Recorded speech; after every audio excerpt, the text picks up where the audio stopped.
So I am Phil Graf. I am the husband of one, the lovely and talented Lena Graf, and I'm the father of 5 pretty amazing children. Chelsea, Sydney, London, Kelton, and Branson, running from just recent university graduate to incoming 7th grader. Our greatest desire is to see God's kingdom move out by indigenous leaders in a viral and missional and church multiplicational way. Dad invited me. He was going back to South Sudan and Uganda for October, and he asked me if I wanted to go with him, and he told me to take some time to think about it. Well, I didn't take any time to think about it, and I automatically said yes. It took us 33 hours of travel time to get there. In the planning process, I was asked to speak to some of the women, specifically on the topic of peace, and that was really nerve-wracking for me. I didn't feel qualified to do that as a 22-year-old white girl who has never really experienced any hardships like they have. Let me talk just a little bit about South Sudan. You may know that it's the newest country in our world as a result of the most recent 23-year war trying to gain independence from northern Sudan. And it has come at a great cost. Most of the men are dead. So that creates an unusual dynamic in South Sudan, where there are women and kids everywhere. There is no electricity. There are very few paved roads. There's no infrastructure. There's no economy. They have tremendous resources, but they are so fatigued from the battle. Juba, we took part in some crusades that the pastor Samuel was putting on. We're the only white people there, and so we stand out. And so Dad and I decided to sit on the side and in the back away from people so that we wouldn't distract them. And literally within 5 minutes, there were 5 girls that came and sat next to me between the ages of 5 and 7. And then there were 10 girls, and then there were 15 girls, and then I was surrounded, and they're all touching me and holding my hand and staring at me, and it was really sweet.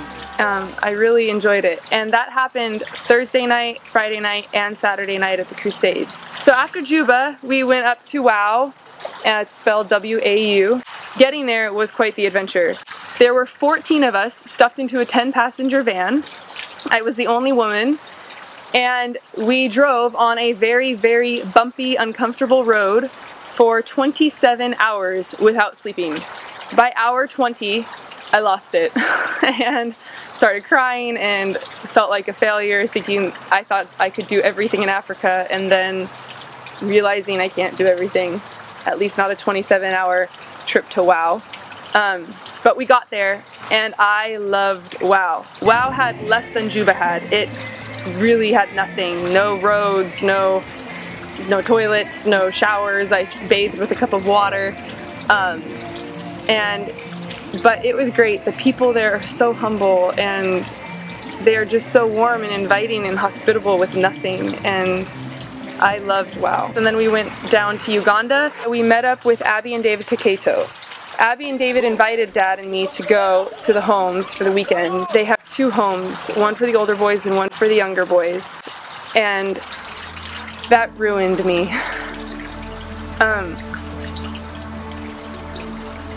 To think that these boys don't have parents.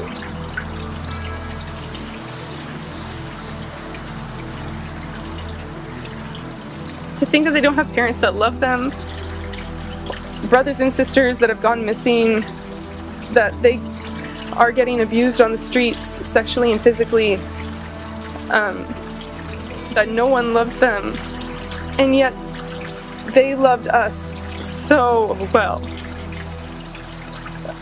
There was one little boy named Hakeem who is probably about 8 years old, and he was only in the home for a week when we got there. And everyone loved Hakeem. He so wanted to learn English. He only speaks Ugandan. And he followed me around all weekend and practiced how to say, "Please, I love learn English. Please teach me English." There are so many messages coming from witch doctors, coming from business people, coming from the Muslim community, which is using food and provision to gain allegiance. It's only God's truths and promises that are going to combat all of the other messages that are bombarding this very toddler nation that is able to walk but not real stable. What would it be like for the Church of Jesus Christ to be the strongest voice in this brand new nation?